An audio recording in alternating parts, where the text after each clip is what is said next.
It was a little loud in there. We are milling today because we finally this morning got the okay to use our foundation strategy. So now Michael's ordering everything and we're gonna be able to build it. But for now, for right this second, we are milling, so.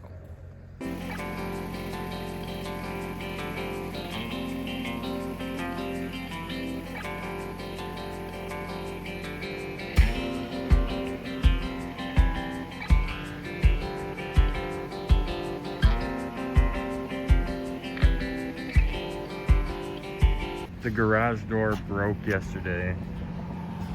I wasn't here, but Charlie and Will were here, and it came off the track or something or other, bent it completely, so they're trying to fix it. Well, hello, we are starting the project at 108 Acorn, baby. We're doing a patio home.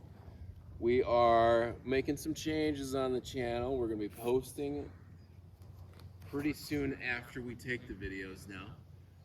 We're gonna post them in higher resolution. That's another thing we're doing. Additionally, we are doing slow camera movements. So it's gonna be a lot of viewing pleasure. You're still getting the great soundtracks in the background. You're still getting the great dialogue. You're still getting mostly Charlie and not a lot of me. So, yeah, I've probably aged since our last video that came out because that was taken 2 years ago. But we're gonna be having fun. We'll kind of show you how we do our version of a shallow monolithic foundation. Hopefully this helps you in your journey as a foundation person. Now you do the next one. Hello, we're back. So, what we have started with is getting, if you look, we have our white lines. This is showing the perimeter of the house. And how we do it is our concrete forms that we use. Hey, look, there they are. All right, bye. We'll do. So, is it going? So, we have figured out 27 inches from is where the white line needs to be on the bucket. So we need 27 inches off of the white to work good with our form, essentially. So what we're gonna do is mark that dimension on the bucket. So then I just line up that white dot with the line as I'm excavating. So, Rust-Oleum. Okay. Making it very clear to me because I'm not very good at eyeballing where it needs to be on the bucket. And I'll also come from this side just in case I need to come from the other way. Sweet. Boom.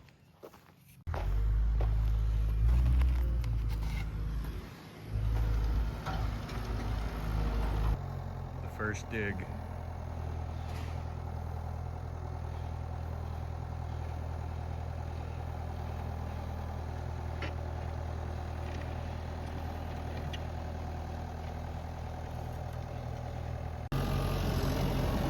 It's getting hot out. Sun's beating. But we got 2 skid steers now. It's gonna be real efficient. Got Michael over there. Got Will with that stick. Charlie. Me with my stick. So hopefully this will go very fast in doing the dirt work. I mean, Michael's got kind of that whole front done already. And so he'll do that one probably while we do this one. And should go very fast.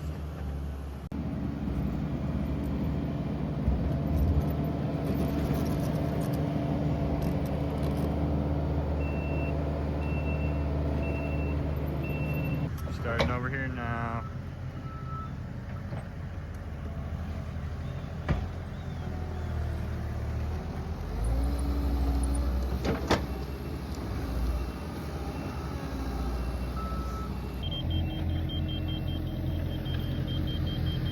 .8 low, 0.6. We've got this trench all the way around now. They're finishing up that side. And then once we get this corner done, then we will go around the whole thing again, but just with the rake, and get it perfect so that we can start slapping some forms down. It's almost lunchtime, but then we'll be cooking after lunch. So it is now getting compacted.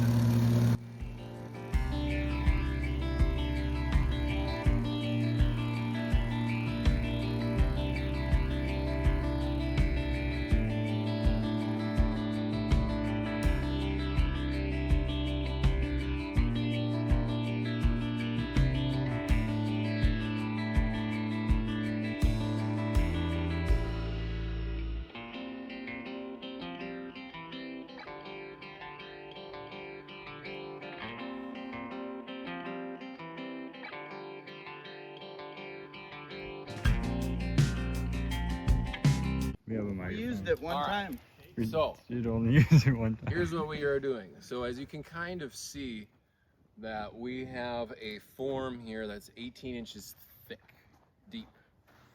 And we need a total of 22 inches of depth in the freezing index of 3,000 in central Minnesota. So we start with this, we'll run 2 layers of rebar through this. We'll pour this with anchor bolts in it. And then we'll pour the floor over the top. That's where we get our last 4 inches from. We'll apply some foam to the outside on top of this, right exactly at the height. That's a bad representation of what we're gonna be doing. That worked pretty good. It would work well. But yeah, it's very easy. You just take the skid steer bucket through there and get it to the right height. Get through there, compact it. And even if it's not perfectly level at this point, the next stage will be very easy to get perfect. So that's what we're doing. Pretty easy. Mainly the corners are very important at this point. Make sure your dimensions and square is They good. can be up like this a little bit, but the corners gotta be good. That's important. Yeah, that's crisp video. Conveniently have a seam lined it up. Great.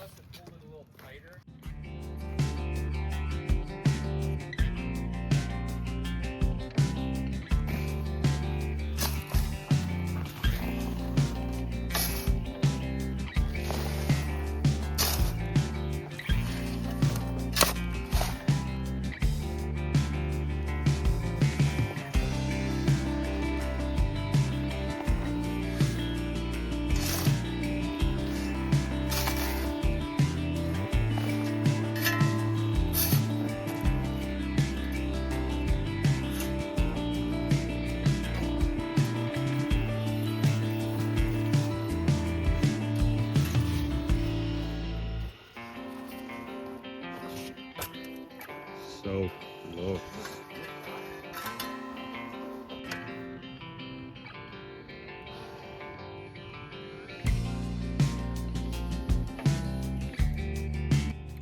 Shouldn't eat that burger. Feeling gross.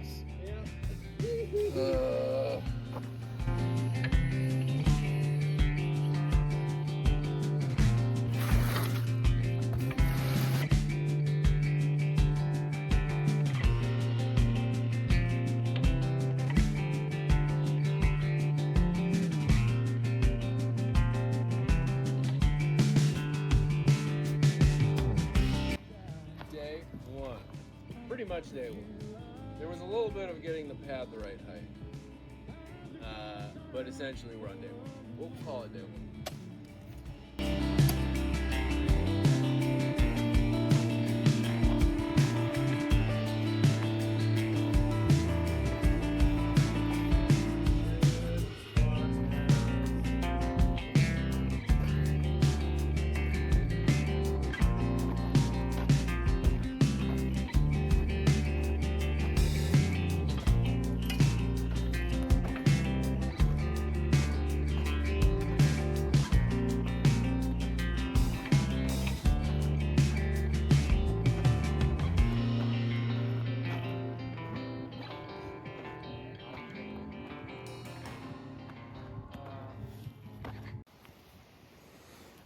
Good morning. Just about ready for concrete. We got rebar.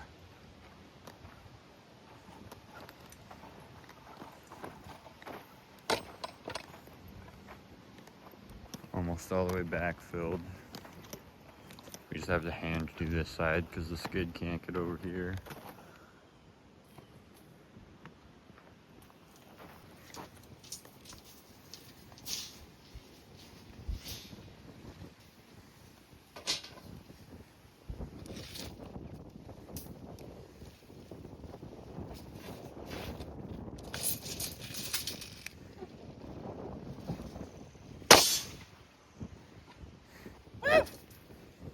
It is time.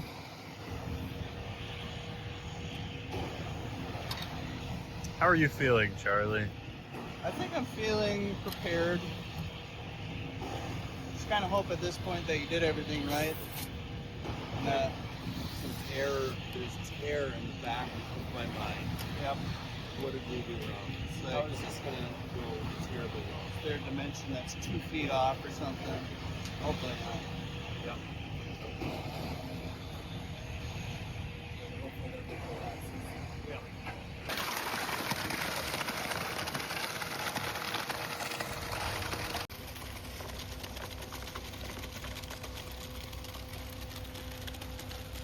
We can handle it. Come on, give it to us. All right. Hello, welcome back. We got most of our footing poured. We were a little short on concrete, so we got another truck coming.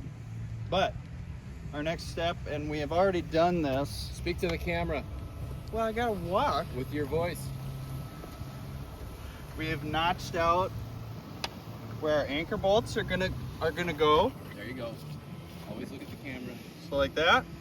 I'm having Will cut some little blocks that we will flush up with the edge of our footing. And that'll tell us how far in the bolt needs to go. And then Proper embedment. proper embedment. And then Michael had the brilliant idea. It was a team effort. It was Michael's It's idea. a team effort. Okay? We got 2 lasers set up telling us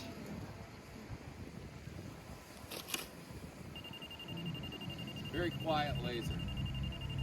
when you get the solid tone, it's where the height needs to. It looks weird now, but we'll have our foam coming up about here, and then we'll have our 2x green treat sitting somewhere in here. So then we'll have a little bit of thread above our 2x green treat that will lock it down. So that's what we're going to be doing. Anchor bolts are set. We're going to go to lunch. You need to talk to the camera. It's too windy. People aren't going to hear you. Anchor bolts are set. That's better. I'm hungry. We're going to go get lunch. We're going to eat lunch together.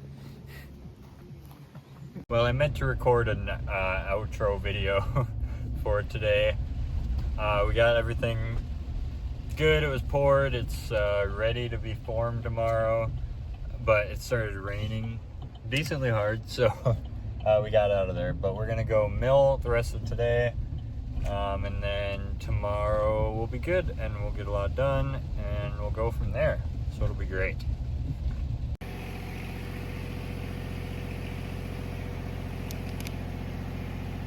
Oh my God.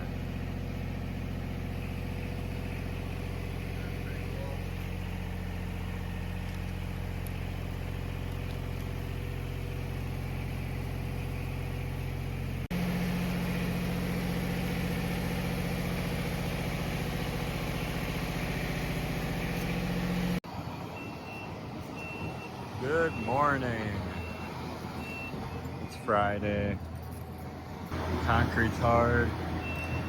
Now we can start getting our boards up for our floor height.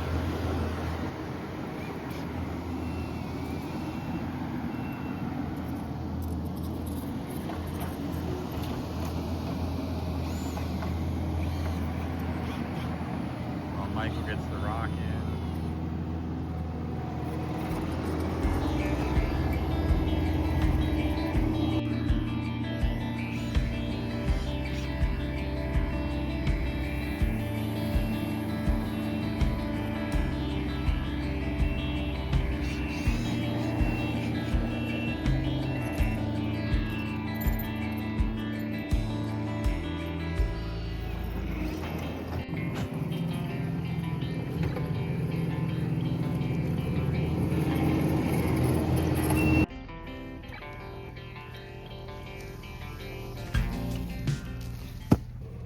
our dry well. Is that what we call it? Or French drain, or maybe a dry well. This is where if you have snow and water dripping off of your vehicle in the wintertime, there's going to be a drain here filled with rock. So then it'll pass through down and back into the sand underneath. And we'll have a pipe that goes down into the sand a couple of feet full of holes so the water can drain out and disperse. And then it's about the right size, so if you ever needed to clean it out, you can shove a vacuum nozzle in there and suck it out. Works pretty good. And just switch them out. Put that one up.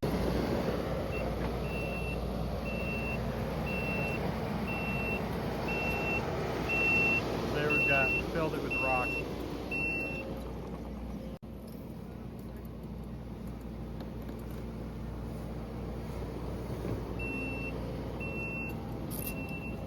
So now here's our foam that we're putting on. We're using the laser and we are making it perfect. The boards, if they were a little low, it was okay, but now the foam is going to be perfect. And we will do spray foam underneath it the entire way to really lock it in. But then that'll be the exact floor height. So then we'll do that along the whole perimeter and we'll go from there.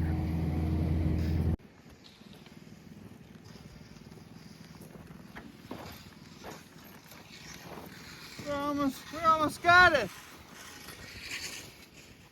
1 hour later, we almost got the formed up. Just kidding. It took a little longer than that, but I feel like it's pretty good. Doing pretty good. We're now, Michael's working on getting the perimeter of the back of the garage. You talk to me when you talk to me. And you talk to Michael. See how I'm enunciating? We're using the string and we're making measurements to find where our bearing walls of the garage are, and we are going to be digging them out to the bottom of this footing. That's how deep they'll go. We're going to be placing a 2-inch piece of rigid foam vertically down, that deep. So it'll come up to the height of our floor, probably a little higher, and we'll cut it off. And that will be a thermal break from the garage to the house. Simple. The garage will be heated, but it's in case people don't heat the garage. We're treating it as its own space. So if they were to not use the garage heater, it might get far colder or far hotter in the garage compared to the house. End of the week of the first week. Feeling pretty good about it. We put in 3 days worth of work on this so far, and the forms are up, footings poured, ready for Monday, and our plumber's coming to do the underground rough-in stuff. But yeah, so it'll be probably a few days of roughing in for the plumber, and then just get it back to level, and it's basically ready for concrete on Friday of next week. So we might have to be milling some wood in between there. We might do some exterior walls. That'd be fun. Off-site exterior walls. That'd be great. People will love that. Mm-hmm. But I think we're being efficient. I think we're doing good. I made a bad cut there. See, even I make mistakes. I was creating a taper top, but I was going on the wrong side. So we're gonna let that dry, and then we'll cut it back to what it's supposed to be. Anything to add, Charlie? It's a little hot when the sun comes out. Yeah. Other than that, it's pretty nice. People are gonna love that. We can edit that part out.